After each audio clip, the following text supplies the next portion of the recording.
Tennessee's governor suggested today he's open to red flag gun laws, but he's proposed nothing so far. An expert recently told us a red flag law might have made a difference with the Covenant school shooter.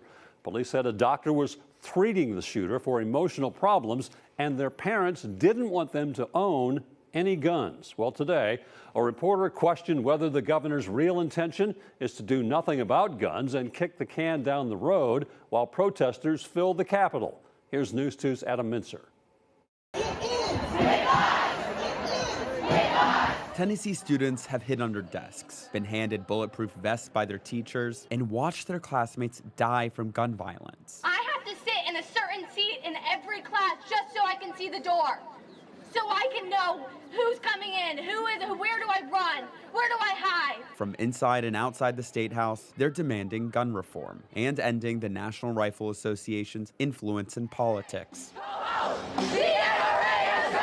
The NRA has played a role in Tennessee for years. Representative Deborah Maggart was a member of the NRA, but after voting against a bill allowing people to keep their guns in cars, she says the NRA turned on her, spent thousands to support her opponent, and she lost. I don't think anyone expected an outside Washington, D.C. lobbyist from up there to come down here and put all that money in the race. No, nobody was expecting that. They've never done that before. According to the nonpartisan research group Open Secrets, the NRA spent more than $1 million to get Senator Marsha Blackburn elected in 2018, putting her in the top 12 of the group's highest donation recipients.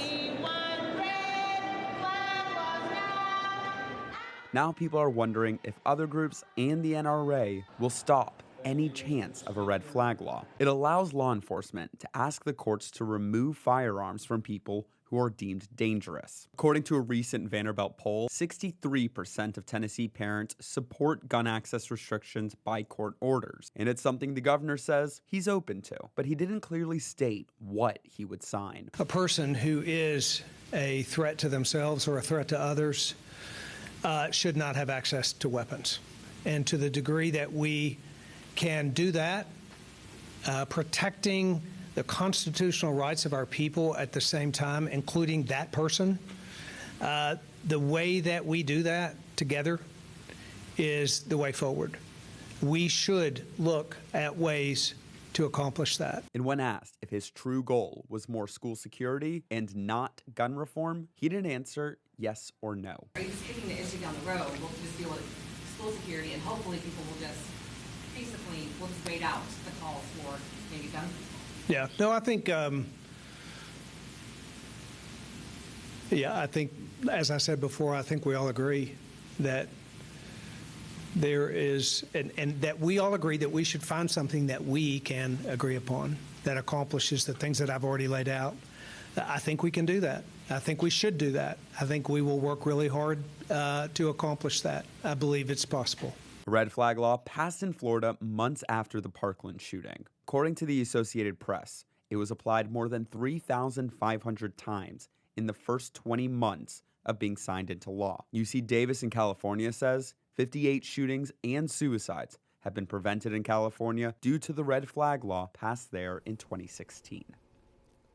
Opponents of red flag laws say they infringe on people's Second Amendment rights. We have sent an email asking every Tennessee state lawmaker their position on a bill like a red flag law. Nearly every member of the Republican supermajority either didn't respond or gave an indirect answer. Bob?